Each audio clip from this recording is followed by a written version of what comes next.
ఒక చారిత్రాత్మకమైన విజయం సాధించిన ప్రజలు ఇచ్చిన అద్భుతమైన తీర్పు. దాంట్లో మనం భాగస్వామ్యం అయ్యాం దాంట్లో. సో మీ అందరూ అద్భుతమైన మెజారిటీతోటి, బలమైన మెజారిటీలతోటి మన 21 స్థానాలు పోటీ చేస్తే 21 స్థానాలు అద్భుతంగా గెలిచాం. 2 పార్లమెంట్ నియోజకవర్గాలు గెలిచాం. భారతదేశంలో ఎప్పుడు కూడా తీసుకున్న అన్ని సీట్లు, పోటీ చేసిన అన్ని సీట్లు గెలవటం అనేది చాలా చాలా రేరెస్ట్ ఆఫ్ ద రేర్. ఇప్పుడు దాకా జరిగిందో లేదో కూడా తెలియలేదు. బట్ కంటెంపరీ టైమ్స్ అన్ని చేసిన వాళ్ళందరూ కూడా ఏం చేస్తారు, రీసెర్చ్ చేసిన వాళ్ళందరూ చెప్తారు ఫస్ట్ టైం ఇన్ ఇండియా అని.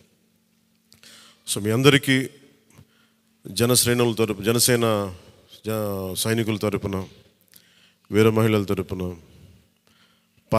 పోటీ చేయని పార్టీ నాయకులందరి తరపున మా అందరి ఆశీస్సు మీరు తీసుకెళ్తున్నారు ముందుకు. రేపోతాను అంటే మీరు ఒక్కళ్ళే వెళ్ళట్లేదు అసెంబ్లీకి. వెనక జనసేనకు నిలబడ్డ ప్రతి ఒక్క నాయకులు, పోటీ చేయని నాయకులందరూ కూడా, రక్తం ధారబోసిన జన సైనికులు, అసలు అలుపెరకు ఇంట్లో నుంచి బయటికి రాని వీర మహిళలు, అసలు మామూలుగా ఇంట్లో నుంచి బయటికి రా, అలాంటి వాళ్ళు బయటకు వచ్చి మరి తిరిగారు మనకి. సో వారందరూ ఆశయాలు మీరు ముందుకు తీసుకెళ్తారు. మన పార్టీ నాయకులు, జన సైనికులు, వీర మహిళలు, మన మద్దతుదారులు కాకుండా 5 కోట్ల మంది ప్రజల ఆకాంక్షల్ని మీరు అసెంబ్లీలోకి తీసుకెళ్తాను. మరి దాంట్లో నేను కూడా భాగస్వామ్యం అయినందుకు మనస్ఫూర్తిగా నేను ధన్యవాదాలు తెలియజేస్తాను. ఒక చిన్న పార్టీ, ఒక మార్పు జరగాలి, ఒకటి సాధించాలంటే ఎంతమంది పని చేస్తే తప్ప ఒక చిన్నపాటి మార్పు రాదు. అలాంటిది ఒక కీలక 5 కోట్ల మంది ప్రజలకు సంబంధించిన భవిష్యత్తు. ఈరోజు జనసేన విజయం, టీడీపీ విజయం, భారతీయ జనతా పార్టీ విజయం ఏ స్థాయికి వెళ్ళిపోయింది అంటే, కేంద్ర ప్రభుత్వం అధికారంలో కూడా చాలా కీలకమైన అంటే ఈరోజు మన అందరం కష్టపడింది, ప్రజలందరూ మనకి నమ్మకం పెట్టి మనం నిలబడి ఉంచింది, ఇది మర్చిపోలేదు. ఇప్పుడు దాకా పొలిటికల్ ప్రాసెస్లో గత 10 దశాబ్ద కాలంలో మన ముఖ్యంగా లాస్ట్ అర దశాబ్దం కాలంలో ఏ స్థాయిలో చూసాం. మనం ఒక కొత్త ప్రెసిడెంట్ ఇవ్వాలి పాలిటిక్స్కి. వ్యక్తిగత దోషం లేని, క్యారెక్టర్ని అసాసినేట్ చేయని పాలిటిక్స్. ఈ మార్పు ఏదో రావాలి. ఎందుకంటే టీవీల్లో సినిమాలకి సెన్సార్ ఉంటుంది, టీవీలకి సెన్సార్ ఉండదు. సినిమాలు ఎవరన్నా కూర్చోబెట్టి ఏదైనా మాట్లాడితే, మన ఈవెన్ అసెంబ్లీలో మాట్లాడితే రికార్డు నుంచి తొలగిస్తారు. నాయకులు బయటకు వచ్చి మాట్లాడితే రికార్డు నుంచి తొలగించలేదు. చిన్నపిల్లలు ఉంటారు, కుటుంబాలు ఉంటాయి అని చోట మర్చిపోతాం మనం. సో అందుకని మనమే స్వీయ బాధ్యత తీసుకోవాలి, పర్సనల్ బాధ్యత మనమే తీసుకొని చేయాలి. చాలా అద్భుతమైనది ఏంటంటే, బండ్లు అవుతాయి అనడానికి నేను చాలా కాలం ఇదే వేదిక మీద చాలాసార్లు చెప్పాను. అంటే ఇది మనం నిన్న సభలో కూడా మాట్లాడమని చెప్తా ఉంటే, ఇది మనం ఇళ్ళకి కానీ పండగ కాదు, పండగ చేసుకునే, సంబరాలు చేసుకునే సమయం కాదు, చాలా బాధ్యతగా ఉండే సమయం. ప్రజలు చాలా ఎక్కడెక్కడి నుంచో, మారుమూల నుంచి, ఎక్కడ యుఎస్ఏ నుంచి వచ్చి కూడా ప్రాణాలు కోల్పోయి, అసలు రాత్రనక పగలనక తిండి తినక ఒక్కొక్కరు పనిచేసిన విధానం ఇవన్నీ కదిలించేసినాయి. సహజంగా విజయం రాగానే అందరికీ ఏముంటుందంటే ఒక అతిశయం వచ్చేస్తుంది. అలాంటి అతిశయం నాకు లేదు. దయచేసి మీరు ఎవరు పెట్టుకోకుండా, నా రిక్వెస్ట్ ఇది ఒకనమాట. ఎందుకంటే మనందరికీ ఇది వచ్చేస్తుంది, అది నేను కాదనట్లేదు. కానీ దాన్ని అధిగమించి ఎదిగే కొద్దీ ఒదిగి ఉండాలి అనేది మనం నిలబడి చూపిద్దాం, పాటించి చూపిద్దాం. ఎందుకంటే నిజంగా జనం అలసిపోయారు. ఒక కొత్త తరహా రాజకీయం చూద్దాం, పాత విలువలతో కూడిన రాజకీయం చూద్దాం. అది మనం చేసి చూపించాలి, ఆ దారి వెంట నడిచి చూపించాలి. జనసేన ఆ రోజు నేను మాట్లాడితే, అంటే ఇది భగవంతుడు కరుణించాలి, ఇదేదో నేను పెట్టిన వ్యూహమో గొప్పతనమో నేను చెప్పట్లేదు. కానీ భగవంతుడి కరుణ, తల్లి కరుణ, ప్రజల ఆశీస్సులు, మద్దతు. 2019లో 1 సీటు కూడా ఉన్నది అటు ఇటు కాని పరిస్థితుల్లో ఈ రోజున జనసేన ప్రధాన ప్రతిపక్షంగా అసెంబ్లీలోకి అడుగు పెట్టబోతుంది. మీ అందరికీ దానికి సంబంధించి ప్రత్యేకించి శుభాకాంక్షలు. అధికారంలో భాగస్వామ్యం తీసుకుంటాం ఖచ్చితంగా. అది రెండింటి మధ్య ఎలాగ అనేది, ఆ టెక్నికల్ ఆస్పెక్ట్స్ ఎలాగో చూడాలి. అది మీ అందరికీ నేను తెలియజేసుకుంటాను. అలాగే కేంద్రంలో కూడా మన ఆంధ్రప్రదేశ్కి కావాల్సింది చాలా కీలకమైన మనం పరిణామాలు చోటు చేసుకున్నాయి కాబట్టి ఆంధ్రప్రదేశ్ ప్రతి ఎంపీ చాలా బాధ్యత ఉంది. మన జనసేన నుంచి గెలిచిన బాలశౌరి గారికి కానీ తంగెళ్ళ ఉదయ్ శ్రీనివాస్ గారికి కానీ చాలా బాధ్యత ఉంది. ఇది మీ ప్రతి కదలిక, మీ ప్రతి మాట ప్రజలు చాలా సునిశ్చితంగా పరిశీలిస్తారు. ఢిల్లీలో మీరు చేసే ప్రతి కదలిక, ఢిల్లీలో మీరు మాట్లాడే ప్రతి మాట ఆంధ్రప్రదేశ్ నిర్మాణానికి ఉపయోగపడాలని కోరుకుంటున్నాను. అది దయచేసి ఎంపీలుగా దయచేసి మీ ఇద్దరు అది, ఎందుకంటే బాలశౌరి గారు అది మీ అందరి బాధ్యత. మీరిద్దరు గెలవలేదు, 5 కోట్ల మంది ప్రజలు మమ్మల్ని గెలిపించారు. అందుకని మన ఎమ్మెల్యే నేను కూడా అద్భుతమైన మెజారిటీ తోటి గెలిచినందుకు ముఖ్యంగా మనకి ఈ ఒక తీర్మానాన్ని ముందు ఒకటి ప్రవేశపెడుతున్నాం. మరి మీ అందరి ఇది చెప్పండి. పాపం వెన్నంటే ఉండి పిఠాపురంలో జనసేన నా గెలుపు కోసం కృషి చేసిన వర్మ గారికి ప్రత్యేక కృతజ్ఞతలు. వారికి అందరూ వర్మ గారికి చాలా చాలా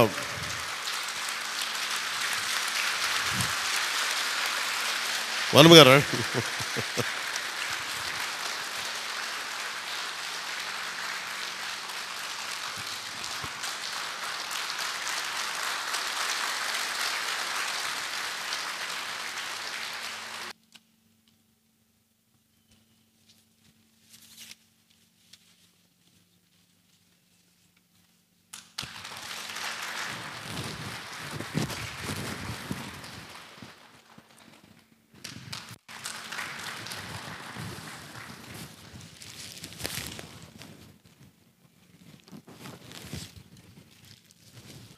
మన కోసం పనిచేసిన తెలుగుదేశం వర్మ గారిని ఇది గుర్తించడం అంటే మన కోసం పనిచేసిన తెలుగుదేశం నాయకులందరికీ, భారతీయ జనతా పార్టీ నాయకులందరికీ కూడా నా పార్టీ తరపు నుంచి ప్రత్యేక కృతజ్ఞతలు.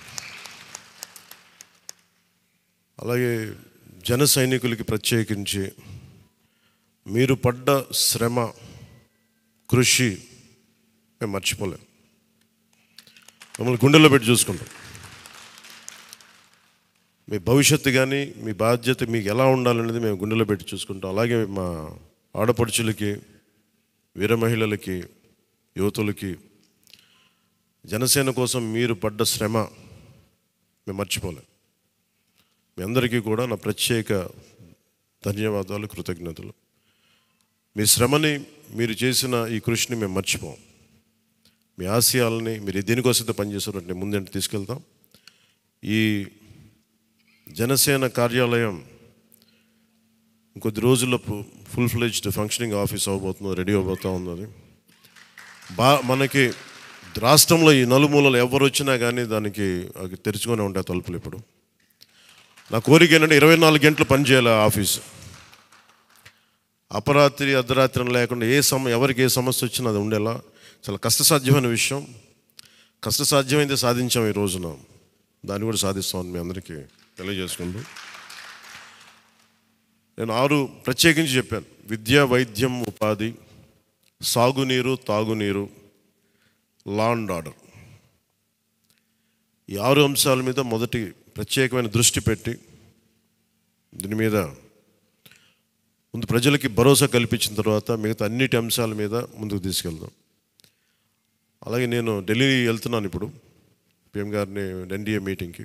వచ్చిన తర్వాత ఆ రోజు మనం ప్రత్యేకించి కూర్చోబెట్టి మీ అందరితోటి ఒక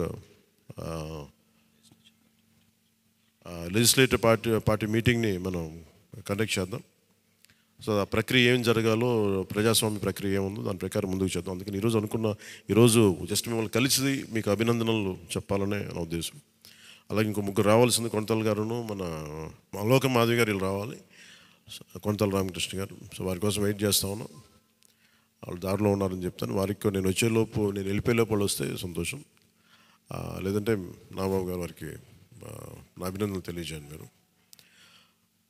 ఇది చాలా కీలకమైన మనకి బాధ్యత. ఇది అంచెలంచెలుగా ప్రజల ఆకాంక్షల్ని నెరవేర్చే చాలా గొప్ప విలువైన ఒక అసెంబ్లీ స్థానాలను మనకి ఇచ్చారు. ఒక్క అసెంబ్లీ స్థానం ఇచ్చి ఇవ్వకపోయినా ఇంత దాకా పట్టుకొచ్చాం. ఈ రోజున 21 ఇచ్చారు మనకి. ఇది ఈ అందరూ అనుకున్నప్పుడు ఏమనుకున్నారు, భారతదేశంకి కీలకమైపోయింది ఆంధ్రప్రదేశ్ ఎన్నికలు. ఎన్డీఏకి ఊతం ఇచ్చింది. అంటే మనం ఏది ఇది చిన్నది ఇది పెద్దదని లేదు. ఎప్పుడు ఏ సమయంలో అది కీలకంగా మారిపోతుంది. ఒకటే అవ్వచ్చు, ఇంతే అవ్వచ్చు, గోరంత అవ్వచ్చు, అది కొండంత అవ్వచ్చు. ఈరోజు గోరంత విజయం అంటే చిన్న దీపం వెలిగిస్తే ఒక మొత్తం ఎలా వెలిగినిస్తో జనసేన గోరంత దీపం కొండంత వెలిగించింది ఈరోజు ఆంధ్రప్రదేశ్. సో మీ అందరికీ నా ప్రత్యేక కృతజ్ఞతలు. చాలా ఉత్సాహంతో పనిచేద్దాం. ప్రజలు మామూలుగా మనకు వెన్నుతట్టి చెప్పలేదు, బలంగా నిలబడమని చెప్పారు మనకి. మీ వెంట మేము ఉన్నామని. అని ఒకటే అనుకున్నాను, పవన్ కళ్యాణ్ గారికి ఎక్కువ నాకు అందరూ ఇంట్లో పవన్ కళ్యాణ్కి ఎక్కువ మెజారిటీ వస్తుంటే నన్ను మించిన మెజారిటీలు వచ్చేసి మీ అందరికీ. అది నాకు చాలా ఆనందంగా ఉంది. What a victory. అంటే దీని వెనక మనం చూడాల్సింది చాలా బాధ్యత. నేను ఆనందం చూడట్లేదు. వేసిన ప్రతి ఓటు వెనక నాకు ఇలాగ అనిపిస్తుంది, ఓటు వేసాను జాగ్రత్త, ఈ భయం ఉంది నాకు లోపల. సో మనం ఈ ఉత్సాహాన్ని మీరు బాధ్యత కూడా తీసుకున్నాం. వంశీకృష్ణ యాదవ్ గారి మెజారిటీలు చూసినా, మన రమేష్ గారి మెజారిటీలు చూసినా, ఒక్కొక్కరు మెజారిటీలు చూస్తుంటే వాహ్ అనిపించింది. అంటే ఇది కేవలం పవన్ కళ్యాణ్కి ఒకటికి జరగలే, అది ఆ పాయింట్. అంటే ప్రజలు ఎంత బలమైన మార్పు కోరుకుంటున్నారు అన్నదే దీని వెనుక మనం చూడాల్సింది. అందుకని చాలా అద్భుతంగా ప్రజలు ఇచ్చిన మ్యాండేట్ని, ఈ తీర్పుని గుండెలో పెట్టుకుని తీసుకెళ్దాం దీన్ని. అంటే ఈరోజు మీతో పంచుకుంటున్నా, కలగన్నా నేను ఆంధ్రప్రదేశ్కి ఏదైనా చేయాలి. ఇందాక మా నాన్న గారు చెప్తాను, మా నాన్న ప్రభుత్వ ఉద్యోగి, మా నాన్న ప్రభుత్వం జీతం తీసుకునేవాడు, రుణపడి ఉందంటే. నేను కూడా చెప్తున్నాను, రూపాయి తీసుకుని సంపూర్ణ జీతం తీసుకుంటాను ఎమ్మెల్యేకి. తర్వాత నేను ఇవ్వాల్సింది ఇచ్చేస్తాను, అది పెద్ద పట్టించుకుని. కానీ ఎందుకు తీసుకుంటానంటే ఆంధ్రప్రదేశ్ ప్రజల సొమ్మును తింటున్నా ఆ బాధ్యత అనుక్షణం గుర్తు చేసుకోవడానికి. ప్రతి రూపాయికి రేపు పొద్దున నన్ను ప్రజలు చొక్కా పట్టుకుని నిలదీయాలి, అందుకని తీసుకుంటున్నాను. నీకు డబ్బులు ఇచ్చావరా మా ట్యాక్స్ పెయిడ్ మనీతోటి, నువ్వు ఎందుకు పని చేయట్లేదు అని ప్రజలకు హక్కు ఉండాలటడానికి కోసం నేను డబ్బులు తీసుకుంటాను. ఎమ్మెల్యేగా జీతం తీసుకుంటాను. చాలా కాలం అనుకున్నాను, ఎప్పుడైనా భవిష్యత్తులో ఎప్పుడు ఎమ్మెల్యే అయితే తీసుకుంటానా లేదా అని అనుకున్నాను. నాకు రూపాయి జీతం తీసుకుంటానని అలా కాకుండా నేను సంపూర్ణ జీతం తీసుకున్నాను. కానీ ఇవ్వడం కూడా దానికి కొన్ని వెయ్యింతలు ఇచ్చేస్తాను బయటికి, అది వేరే విషయం, అది కూడా చెప్తాను. కాకపోతే ఎందుకు జీతం అంటే మనం ఎందుకు తీసుకుంటాం అని నేను ఎందుకు చేస్తున్నాను అంటే, ఈ డబ్బు ప్రజల కష్టం నుంచి, రక్తం, చెమట, స్వేదం నుంచి వచ్చింది. అది ఆ డబ్బు ముట్టుకున్నప్పుడు నాకు బాధ్యత గుర్తు రావాలి. అందుకని నేను అది కూడా నిర్ణయం తీసుకున్నాను. సో మీ అందరికీ కూడా నా ప్రత్యేక ధన్యవాదాలు. మనందరం కూడా జవాబుదారీతనం ప్రభుత్వం ఎలా ఉంటుందో చూపిద్దాం. నిజమైన లా మేకర్, చట్టాలను చేసేవాడు. We are all law makers. చట్టాలను చేసేవాళ్ళం, చట్టాలను పరిరక్షించాల్సిన బాధ్యత ఉన్నవాళ్ళం. How a true law maker would be will show them. బలమైన వ్యవస్థను నడిపే వాళ్ళు ఎలా ఉంటారు. భవిష్యత్తులో పొలిటికల్ లీడర్ అవ్వాలంటే చాలా ఇన్స్పిరేషన్ ఇవ్వాలి. మీ అందరినీ ఆ ఇన్స్పిరేషన్ కోరుకున్నాను మీరు ప్రతి ఒక్కరి దగ్గర నుంచి. బాలశౌరి గారు వెళ్తారు రేపు పొద్దున పార్లమెంట్కి. ఆంధ్రప్రదేశ్కి కావాల్సిన డిబేట్స్లో మాట్లాడాలి ఆయన. తంగెళ్ళ ఉదయ్ శ్రీనివాస్ మొట్టమొదటిసారి గెలిచాడు. మీ బాధ్యత మాట్లాడాలి పార్లమెంట్లో, మర్చిపోకండి. పరిచయాలకి వీటికి కాదు, మీరు పార్లమెంట్కి వెళ్తుంది, పని చేయడానికి వెళ్తున్నాం. అది మట్టుకు మీరు ప్రతి ఒక్కరు ఆపాదం మస్తకం కింద నుంచి పై దాకా మీరు మర్చిపోకండి బాధ్యత. సో అందుకే మీ అందరికీ నా ప్రత్యేక ధన్యవాదాలు తెలియజేసుకుంటే, మా నాయకులందరికీ ఇప్పుడు నాకు ఢిల్లీ వెళ్ళాల్సిన సమయం వచ్చింది, ఎన్డీఏ మీటింగ్ ఉంది. సో మీ అందరి ఆశీస్సులు తీసుకెళ్తాను, మీ అందరి నమస్కారాలు తెలియజేస్తాను. సో నేను రాగానే మళ్ళీ వచ్చి కలుద్దాం. అవినీతి కోటలు బద్దలు కొట్టాం, సరైన బలమైన పునాదులతో ఉన్న ఆంధ్రప్రదేశ్ అని ఒక సుస్థిరమైన కోట నిర్మించుకుందాం అని తెలియజేసుకుంటూ మీకు ధన్యవాదాలు తెలియజేసుకున్నాను. జై జనసేన, జై హింద్.